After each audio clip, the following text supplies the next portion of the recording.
Imagina un linaje tan corrompido, tan retorcido por deseos prohibidos, que la cordura misma se convirtió en un recuerdo lejano, reemplazada por un desfile grotesco de deformidades y locura. En 1887, México fue testigo de la horrible culminación de 16 generaciones sumidas en el incesto, una familia cuya existencia desafiaba el orden natural. Esta no es simplemente una historia de decadencia moral, es un descenso a un abismo genético del que no había escape, una espiral descendente que se cerró sobre sí misma con una ferocidad pavorosa, sellando el destino de cada alma que nacía en su seno maldito. But before we dive into this fascinating story, hit subscribe so you don't miss new videos exploring the profound mysteries behind the minds of the most fascinating figures in human history. Now let's begin. En los rincones apartados y olvidados del México rural, donde el tiempo parecía estancarse y las sombras de la superstición se entrelazaban con la realidad, una familia había tejido su propio y espantoso tapiz. Su nombre, que ahora es mejor dejar sin pronunciar, se convirtió en una maldición susurrada, una advertencia sombría que se transmitía de boca en boca, de aldea en aldea, aunque pocos se atrevían a indagar en sus orígenes o en la verdad de su horror. Era un símbolo de la violación máxima, no de una ley, sino de la propia naturaleza, de los lazos más fundamentales que unen y separan a la humanidad. Durante siglos, esta estirpe había abrazado una oscuridad que la mayoría ni siquiera concebiría. Su legado era un pacto silencioso con lo abominable, una tradición retorcida que pasaba de padre a hijo, de hermano a hermana, de madre a vástago en un ciclo ininterrumpido. No era una elección impulsiva, sino una práctica arraigada, casi ritualística, forjada en el aislamiento y perpetuada por la ignorancia, la desesperación o quizás una perversión intrínseca que desafiaba toda lógica. Se habían convertido en carceleros de su propio destino, encadenados a una herencia de sangre viciada. Este fue su camino elegido, un aislamiento autoimpuesto, una ruptura deliberada de los lazos con el mundo exterior que los rodeaba. No había matrimonios con forasteros. No se permitían las uniones con aquellos cuyas venas no portaran la misma sangre contaminada. Así crearon un caldo de cultivo para horrores indescriptibles, un laboratorio humano donde las leyes de la genética y la moralidad se retorcían hasta la aniquilación. Cada nacimiento no era una celebración, sino una ruleta rusa genética, una apuesta macabra por ver qué nueva deformidad, qué nueva locura emergería de la sombra. En su hacienda desolada o su rancho escondido, protegidos por el silencio de la sierra y la indiferencia de un gobierno lejano, esta familia vivía fuera del tiempo, ajena a los cambios que transformaban el resto del mundo. Sus costumbres eran ancestrales y sus vidas, un eco de sus predecesores, atrapados en una telaraña de consanguinidad. Se dice que sus ojos guardaban un brillo extraño, una mirada que no era del todo humana, y sus movimientos eran a menudo erráticos, sus voces extrañamente moduladas. Había algo fundamentalmente mal en ellos, una disonancia que perturbaba a cualquiera que por casualidad se topara con uno de sus miembros. La comunidad cercana, si es que se podía llamar así a los escasos ranchos dispersos, los conocía por apodos temerosos, rara vez por su nombre real. Los evitaban, no por malicia, sino por un instinto primario de autopreservación, como se evitaría un nido de serpientes venenosas o un pozo de agua contaminada. Los niños eran advertidos con cuentos de hadas oscuros sobre la gente de las tierras altas o los del otro lado del río, historias que sin saberlo eran más que simples cuentos. Eran reflejos distorsionados de una verdad aterradora. Los frutos de su elección no tardaron en madurar y estaban podridos hasta la médula. Eran una plaga silenciosa, una enfermedad hereditaria que devoraba la carne, la mente y el espíritu de cada generación sucesiva. volviéndolos menos humanos con cada paso en su terrible linaje. Lo que comenzó como una transgresión secreta se había convertido en un monumento viviente al horror genético, una advertencia silenciosa pero brutal sobre los límites de la depravación humana y las consecuencias irreversibles de desafiar las leyes más básicas de la naturaleza y la sociedad. El horror que se manifestó en 1887 no fue un suceso repentino, sino el pútrido florecer de semillas plantadas siglos atrás. Las raíces de esta maldición se hundieron profundamente en el tiempo, en una era donde las fronteras de la civilización eran difusas y la ley de los hombres un eco lejano. Se dice que el origen de esta estirpe maldita se remonta a los primeros días de la colonia, cuando la vasta geografía de México ofrecía refugio a aquellos que buscaban escapar de las normas impuestas por la corona o la iglesia. Fue en uno de esos rincones olvidados, un valle aislado o una meseta remota, donde los fundadores de esta familia encontraron su santuario y a la vez su perdición. Los primeros transgresores no eran monstruos nacidos, sino hombres y mujeres atrapados por una combinación letal de ignorancia, desesperación y quizás una inherente inclinación a la depravación. La escasez de mujeres en la incipiente frontera, la necesidad de preservar tierras o pequeñas fortunas familiares, o incluso una retorcida interpretación de la pureza de la sangre, pudieron haber sido los catalizadores. La idea era simple y diabólica. ¿Por qué buscar un cónyuge fuera cuando la familia misma ofrecía un terreno fértil para asegurar la continuidad del linaje? Lo que comenzó como una excepción, quizás justificada por la urgencia o la necesidad, se transformó gradualmente en una práctica. Los hijos nacidos de estas uniones prohibidas se criaron sin conocer otra realidad, sin ser expuestos a la moralidad externa que condenaría sus lazos. Para ellos era simplemente la forma en que las cosas eran. Con cada generación el aislamiento se profundizaba. La geografía, que al principio les había ofrecido protección, ahora se convertía en una prisión. Los caminos eran precarios, las distancias vastas y el contacto con forasteros cada vez más raro.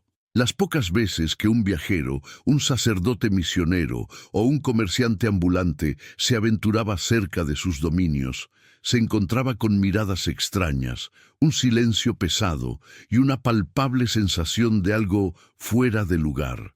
Los niños de la familia, con sus rostros pálidos y ojos hundidos, se escondían al ver a los extraños, o los observaban con una curiosidad que rozaba lo animal.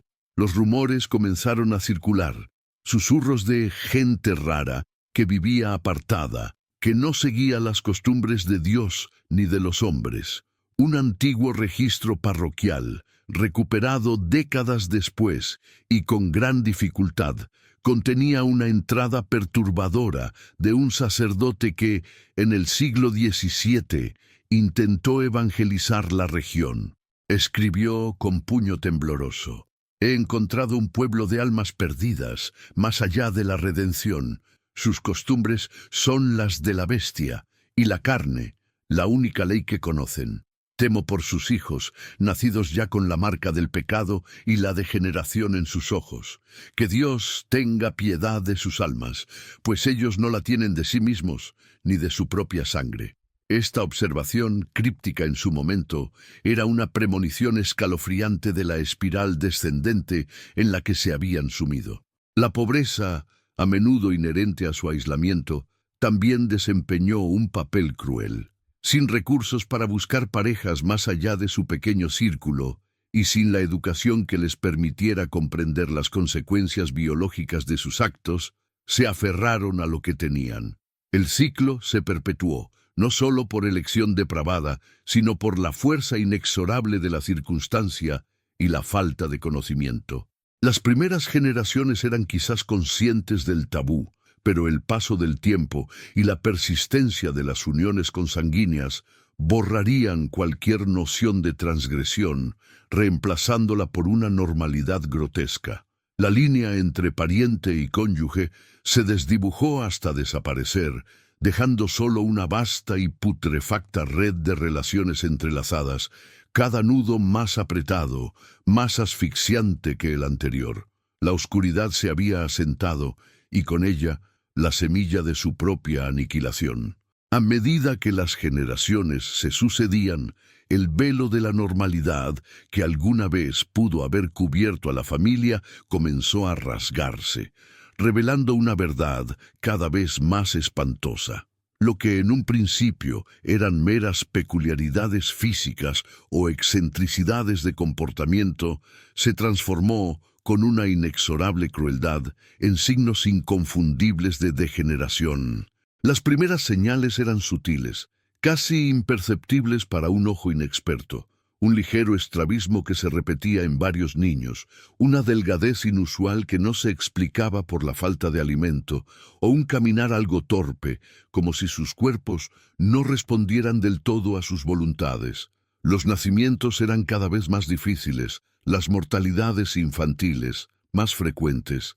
Era como si la vida misma se resistiera a arraigar en un suelo tan contaminado. Pero la genética, un juez implacable, cobraba su precio con cada nueva unión consanguínea. Los defectos recesivos, que en una población sana apenas se manifestarían, encontraban en esta endogamia un terreno fértil para florecer. Las cabezas de algunos niños mostraban formas inusuales. Sus extremidades a menudo eran desproporcionadas, y sus rostros, antes solo peculiares, comenzaban a adquirir una simetría inquietante o una asimetría perturbadora. No era una simple fealdad, sino una desviación fundamental de la forma humana, un sello visible de la corrupción en sus entrañas. La fragilidad generalizada se apoderó de la familia. Las enfermedades que para otros eran menores, en ellos se convertían en sentencias de muerte, sus sistemas inmunes colapsando bajo el peso de su herencia genética. El impacto no se limitaba al cuerpo. La mente, ese santuario de la conciencia, también estaba siendo erosionada. Los niños aprendían a hablar con dificultad, sus palabras arrastradas o incomprensibles. La comprensión básica del mundo exterior parecía eludir a muchos de ellos, reemplazada por una inocencia casi animal o, en los casos más trágicos, por estallidos de irritabilidad y confusión. El progreso intelectual se estancó y la capacidad de razonamiento complejo se atrofió, dejando a muchos sumidos en una perpetua infancia mental. Eran cuerpos de adultos con mentes de niños, atrapados en una realidad distorsionada por su propia sangre. A medida que estas anomalías se hacían más pronunciadas con cada nueva generación, la familia, como colectivo, se vio cada vez más aislada. No era solo la distancia geográfica lo que los separaba, sino una barrera invisible de horror y repulsión. Ninguna familia forastera, por desesperada que fuera su situación, se atrevería a ofrecer a su hija o hijo en matrimonio a aquellos marcados. Las pocas veces que un miembro de la familia se aventuraba a un pueblo cercano para intercambiar bienes o buscar medicinas, se encontraba con miradas esquivas, puertas que se cerraban y un silencio cargado de juicio. Los chismorreos, antes susurros, se convirtieron en advertencias abiertas. Se les llamaba los malditos, los deformes, y a sus tierras se les evitaba como a una plaga. Esta marginación no fue impuesta únicamente por la sociedad, sino que también era un reflejo de su propia incapacidad para funcionar dentro de ella. Sus deformidades y limitaciones mentales los hacían dependientes de su propio círculo, profundizando aún más el ciclo vicioso de la endogamia. No podían labrar la tierra eficientemente, ni comerciar con astucia, ni comprender las complejidades del mundo exterior. Se convirtieron en parias, incluso para la naturaleza que los rodeaba, criaturas extrañas que vivían al margen de lo que era considerado humano. La podredumbre no solo avanzaba en su sangre, también carcomía los cimientos de su propia existencia, condenándolos a una decadencia de la cual no había posibilidad de escapar. Con el paso de los siglos, la sutil degeneración se transformó en una cruda y manifiesta mutación, un testimonio viviente del precio cobrado por la endogamia. Las deformidades, antes disimulables, se hicieron imposibles de ocultar. Las narraciones de los pocos valientes o incautos que se aventuraban cerca de las tierras de la familia hablaban de seres con cuerpos retorcidos, extremidades que parecían no encajar y cabezas desproporcionadamente grandes o pequeñas. Sus facciones, a menudo, mostraban una mezcla inquietante de rasgos, como si la naturaleza hubiera barajado y vuelto a repartir los componentes del rostro humano de forma aleatoria, creando combinaciones que provocaban tanto asco como piedad. Lo más escalofriante, quizás, era la mirada en sus ojos. Algunos tenían ojos demasiado juntos o demasiado separados. Otros presentaban pupilas nubladas o un parpadeo constante y espasmódico. Pero más allá de la deformidad física, era la ausencia de inteligencia, de chispa vital, lo que helaba la sangre. Sus miradas a menudo eran vacías, inexpresivas, como la de animales asustados o seres que apenas comprendían el mundo que los rodeaba. El susurro de los ojos del diablo o la mirada perdida se extendía entre los campesinos vecinos, alimentando las leyendas locales. Las limitaciones mentales se manifestaban de formas brutales. Muchos eran incapaces de comunicarse con coherencia, emitiendo sonidos guturales o repitiendo palabras sin sentido. La higiene personal era inexistente y sus precarias viviendas, que apenas podían llamarse así, eran reflejos de la desolación interna, sucias, desordenadas y llenas de un hedor acre que delataba su presencia desde lejos. No era solo la falta de conocimiento, sino la incapacidad innata para procesar información, para aprender y adaptarse. La idiocia se había arraigado profundamente en su árbol genealógico, condenando a la mayoría a una existencia de dependencia y sufrimiento mudo. En ocasiones, algún miembro de la familia, quizás con un vestigio de instinto o una curiosidad perversa, se aventuraba más allá de sus límites habituales. Se cuenta la historia de un joven arriero que, desviado de su camino por una tormenta repentina, se topó con una de las hijas de la familia en las afueras de sus tierras. La describió con un rostro desfigurado por marcas rojizas y una boca que nunca se cerraba del todo, revelando dientes malformados.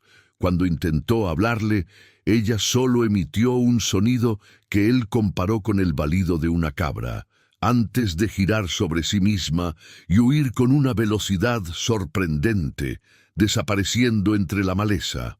El arriero, aterrorizado, corrió sin mirar atrás, jurando que había visto a una criatura del monte, una advertencia de que esos lugares estaban habitados por algo que no era de este mundo.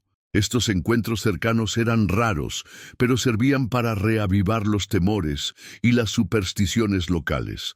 Los rumores sobre su extraña forma de vida, sus matrimonios internos y los monstruos que engendraban se consolidaron. La gente del pueblo, aunque ignorante de la ciencia de la genética, entendía en un nivel visceral que había algo fundamentalmente antinatural en esa familia. Evitar sus tierras se convirtió en una norma, una medida de protección contra una corrupción que parecía trascender lo físico, una plaga invisible que se sentía en el aire. La familia no solo vivía al margen de la sociedad, se había convertido en una perturbación en el orden mismo de la naturaleza, una anomalía que exigía ser ignorada, olvidada o temida. Para cuando el sol del siglo XIX se cernía sobre el horizonte de 1887, la 15ª generación de esta familia ya no era un mero ejemplo de decadencia, sino una grotesca manifestación de la ruina genética. La línea entre lo humano y lo animal se había desdibujado hasta volverse irreconocible, dejando atrás seres que apenas podían sostenerse en pie, caricaturas macabras de la forma que alguna vez tuvieron sus ancestros. eran el clímax del horror, el punto culminante de un experimento genético involuntario y autodestructivo, perpetrado a lo largo de siglos de ignorancia y depravación. La descripción de estos individuos helaría la sangre de cualquiera. Sus cuerpos eran un amasijo de huesos deformes, a menudo con espinas dorsales curvadas que los obligaban a caminar encorvados o arrastrándose. Las extremidades, en muchos casos, eran atrofiadas o desproporcionadas, dedos fusionados, manos que parecían garras o pies que no podían soportar el peso. La musculatura, débil y subdesarrollada, los hacía propensos a caer con facilidad, y sus movimientos eran espasmódicos, incontrolados, un triste ballet de cuerpos que se rebelaban contra sí mismos. Pero el verdadero terror residía en sus rostros, desfigurados por siglos de consanguinidad. Cráneos abultados, frentes prominentes o hundidas, mandíbulas sobresalientes y narices aplastadas eran comunes. Los ojos, a menudo, estaban hundidos y pequeños, o por el contrario, eran grandes y saltones, con un parpadeo lento y constante que recordaba a reptiles. La piel, tensa y pálida, se estiraba sobre una estructura ósea que no era la de un humano normal, dándoles una apariencia casi cadavérica en vida.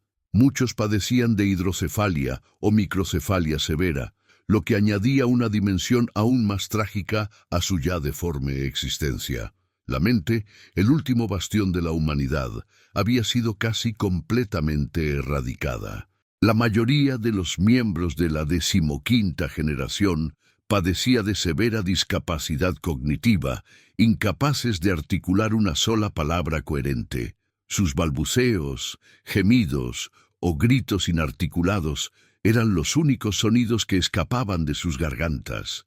Una banda sonora de sufrimiento y confusión. No comprendían su entorno, ni a sí mismos. Sus vidas eran una secuencia de necesidades básicas: hambre, sed, dolor. No había conciencia de su tragedia, lo que, en cierta medida, era una bendición, pues la lucidez, en semejante estado, habría sido un tormento insoportable. Atrapados en cuerpos que eran prisiones y mentes que eran laberintos sin salida, estos individuos eran las víctimas finales de un destino que no eligieron. Nacieron en esta pesadilla, y su corta existencia fue un testimonio mudo del precio de la transgresión.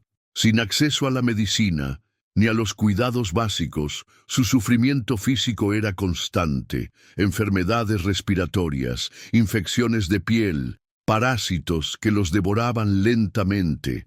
Sus vidas eran un infierno de dolor y abandono, sin esperanza de alivio o comprensión.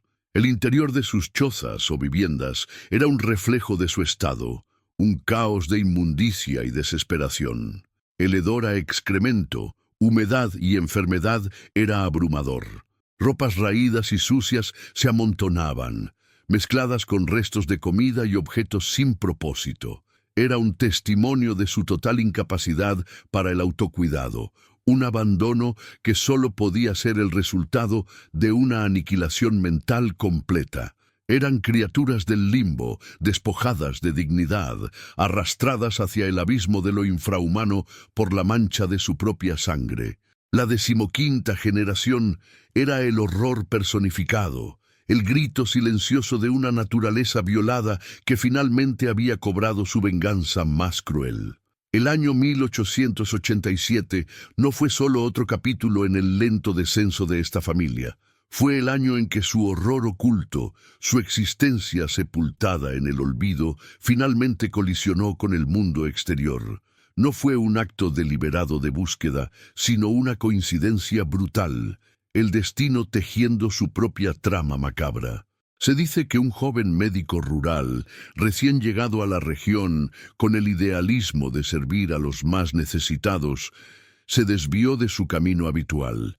Quizás fue una tormenta inesperada que lo desorientó, un rumor persistente que despertó su curiosidad profesional, o la simple necesidad de encontrar un atajo por senderos olvidados. Su nombre, ahora perdido en los polvorientos anales locales, representaba la última conexión de la familia con la humanidad antes de su inevitable destino. El doctor, montado en su caballo y con su maletín de cuero gastado, se adentró en una senda cada vez más estrecha, flanqueada por una vegetación densa y opresiva. El aire se volvió pesado, cargado con un olor extraño y dulzón, una mezcla de humedad, estancamiento y algo indescifrable que le revolvió el estómago. Los pájaros dejaron de cantar, y el silencio se hizo ominoso, solo roto por el crujido de las hojas bajo los cascos de su caballo. Finalmente, el sendero se abrió a un claro, y lo que vio lo detuvo en seco, el corazón golpeándole con fuerza en el pecho. Frente a él se alzaba un conjunto de chozas destartaladas, más parecidas a madrigueras que a viviendas humanas. Estaban construidas con maderas podridas y techos desvencijados, apenas ofreciendo resguardo de los elementos. Humo rancio se elevaba de una de ellas, mezclándose con el aire. Pero no fue la pobreza de las construcciones lo que lo paralizó, sino las figuras que se movían entre ellas. Eran seres humanos, o lo que quedaba de ellos.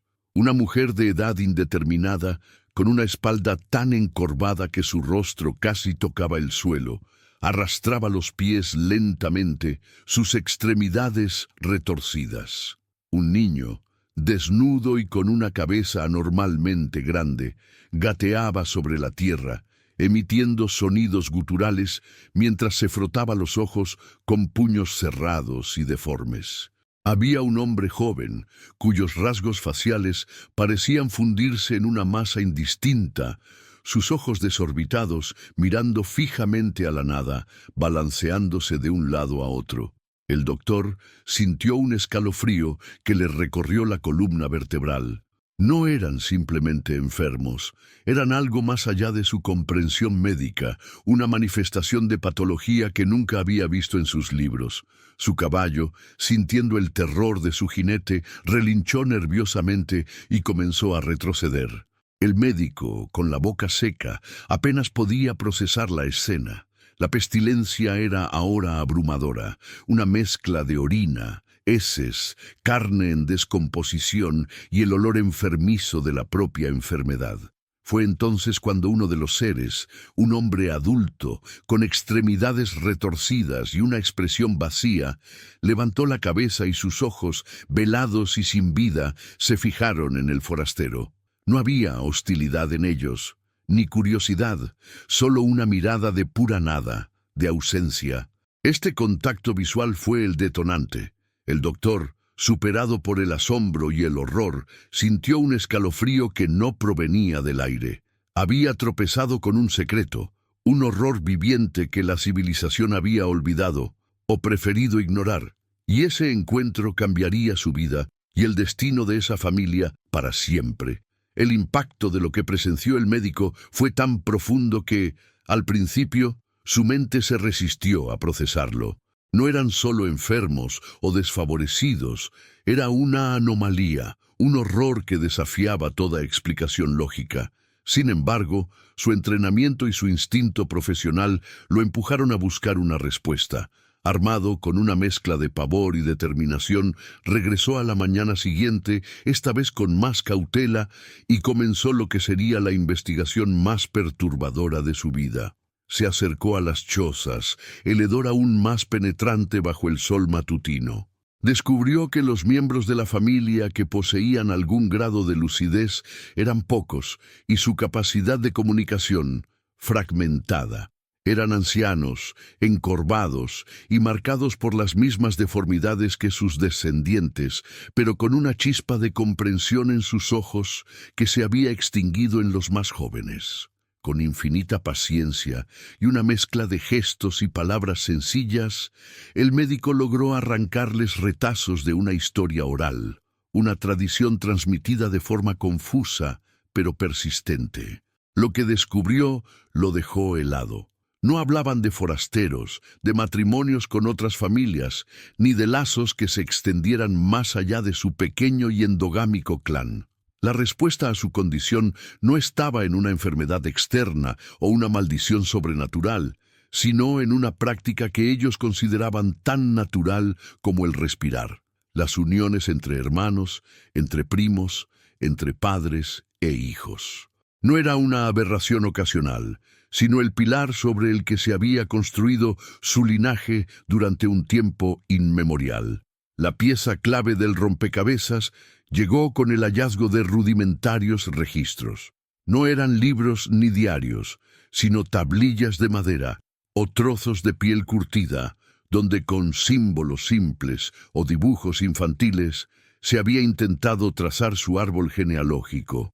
Era un laberinto de líneas que se cruzaban y se volvían a cruzar sin ramificaciones externas, una telaraña cerrada sobre sí misma. Con cada unión endogámica claramente indicada, el médico comenzó a reconstruir la aterradora verdad. Cada línea de descendencia era una travesía por un túnel genético cada vez más oscuro, estrechándose con cada generación. Fue entonces cuando la cifra emergió de la oscuridad de la historia familiar. 16 generaciones. Un escalofrío helado le recorrió el cuerpo. 16 generaciones de consanguinidad ininterrumpida. No era un error, no era una exageración, era una condena escrita en la sangre, una sentencia de muerte para la propia especie. La magnitud del horror era incomprensible. No eran simplemente individuos con defectos. Eran el resultado de un experimento no ético, una degeneración programada que se había desarrollado a lo largo de siglos. Cada nueva vida traída a este mundo no era una bendición, sino una nueva carga de rasgos recesivos, de enfermedades latentes, de la locura inminente. El médico comprendió entonces que la depravación no era un acto singular, sino un proceso acumulativo, una atrocidad sistémica que había carcomido las mentes y los cuerpos de esa familia. Se habían convertido en un monumento viviente a las consecuencias de desafiar las leyes más básicas de la biología y la sociedad. La verdad era más espantosa que cualquier leyenda, más cruel que cualquier enfermedad conocida. La pureza de su sangre, que quizás sus ancestros buscaron, había resultado ser su más brutal verdugo, condenándolos a una existencia de sufrimiento y a una desaparición silenciosa, marcados por la imprenta imborrable del incesto. El descubrimiento de las 16 generaciones de incesto no fue solo un dato impactante, fue la llave para comprender la magnitud del tormento que vivía esta familia. El precio de su pureza autoimpuesta era la locura rampante y una constelación de enfermedades devastadoras que se cebaban en sus cuerpos y mentes. El médico, con cada hora que pasaba en sus desolados dominios, veía la evidencia irrefutable de que la endogamia no era solo un tabú social, sino una condena biológica que se había manifestado con una ferocidad pavorosa. Los más trágicos de todos eran los niños, los eslabones más jóvenes de esta cadena de sufrimiento. Sus vidas eran brutales y efímeras. Muchos nacían muertos o morían a los pocos días de vida, una liberación misericordiosa de un destino infernal. Aquellos que sobrevivían al parto lo hacían con una vasta gama de malformaciones congénitas, extremidades torcidas, cráneos deformes, rasgos faciales que recordaban a los de criaturas míticas más que a seres humanos. Sus llantos eran débiles y constantes, una banda sonora de dolor que resonaba en las chozas. No conocían la risa de un niño sano, ni el juego despreocupado, solo una existencia marcada por el sufrimiento físico y la limitación mental. La discapacidad intelectual era casi universal en las generaciones más recientes. Los cerebros, privados de la diversidad genética esencial, se desarrollaban de forma incompleta o aberrante. Esto se traducía en una incapacidad para el lenguaje complejo, para el razonamiento abstracto e incluso para las tareas más básicas de la vida diaria. Adultos con la mente de infantes, incapaces de alimentarse, vestirse o protegerse del peligro. No era solo falta de educación, era una limitación neurológica fundamental que los dejaba a merced de su entorno, perpetuamente dependientes de los pocos miembros menos afectados o de la piedad de quienes los descubrían. Más allá de las deformidades visibles, sus cuerpos eran un campo de batalla para enfermedades hereditarias recesivas que florecían sin control. Problemas cardíacos, trastornos respiratorios crónicos, sistemas inmunes comprometidos que convertían un simple resfriado en una neumonía mortal. Sus pieles pálidas y sus ojos enrojecidos a menudo revelaban anemias severas e infecciones persistentes. El dolor era su compañero constante, una agonía silenciosa que se manifestaba en quejidos, posturas retorcidas y una resignación vacía. Si algún miembro de la familia poseía un destello de lucidez, su vida era un infierno de angustia. Imaginen la desesperación de presenciar la propia degeneración, la de los hermanos, de los hijos, sin comprender la causa, sin esperanza de escape. Estos pocos individuos, quizás con un mayor grado de resistencia genética o simplemente la cruel casualidad, cargaban con el peso de una conciencia que les permitía ver su propia condena y la de su estirpe. Su existencia se resumía en una desesperación muda, un lamento interno por un destino inevitable y espantoso. Cada nacimiento era una nueva condena, una prolongación del castigo, un eslabón más en la cadena de sufrimiento que solo el fin de la línea podría romper. La pureza de su sangre los había llevado al borde de la aniquilación, a un estado de ser que apenas se aferraba a la definición de humanidad. El clímax de esta historia no fue una explosión de violencia, sino el lento y agonizante desvanecimiento de una línea de sangre, una conclusión grotesca de siglos de depravación. Tras el descubrimiento del médico en 1887, la existencia de la familia dejó de ser un secreto susurrado para convertirse en una realidad ineludible, una mancha en la conciencia de una época que apenas comenzaba a comprender las leyes de la herencia. Lo que siguió no fue una salvación, sino una intervención forzada, un intento desesperado de contener la marea de la degeneración. Las autoridades, alertadas por el testimonio del médico, finalmente actuaron. Lo que encontraron superó sus peores pesadillas. La visión de los miembros de la familia, con sus cuerpos retorcidos, sus rostros desfigurados y sus mentes ausentes, fue una afrenta a la dignidad humana. No había curación, no había redención posible para aquellos que eran el resultado final de 16 generaciones de incesto. Sus vidas eran un tormento, un monumento viviente a las consecuencias de la violación de las leyes naturales. Los más gravemente afectados, aquellos que apenas podían mantenerse con vida o que representaban un peligro para sí mismos, fueron sacados de sus chozas inmundas. El aire se llenó de sus gemidos inarticulados y sus gritos de confusión, un sonido que perseguiría a los pocos testigos por el resto de sus días. Fue un acto de rescate que se sintió más como una extracción, un intento forzado de separar a estos seres de su entorno endogámico y autodestructivo. La intervención fue caótica y desgarradora. No había un plan claro, solo la urgencia de retirar a los más afectados. Algunos miembros de la familia, con un instinto animal de protección, se aferraron entre sí, gruñendo o arañando a quienes intentaban separarlos. Otros simplemente miraban con ojos vacíos, su resignación más perturbadora que cualquier resistencia. Los cuerpos, débiles y enfermos, no resistieron el cambio. La alteración de su rutinaria y miserable existencia, por mínima que fuera, les resultó fatal. El final de muchos de ellos fue, como sus vidas, desprovisto de dignidad. Algunos fallecieron en el transporte, sus frágiles cuerpos colapsando ante el estrés.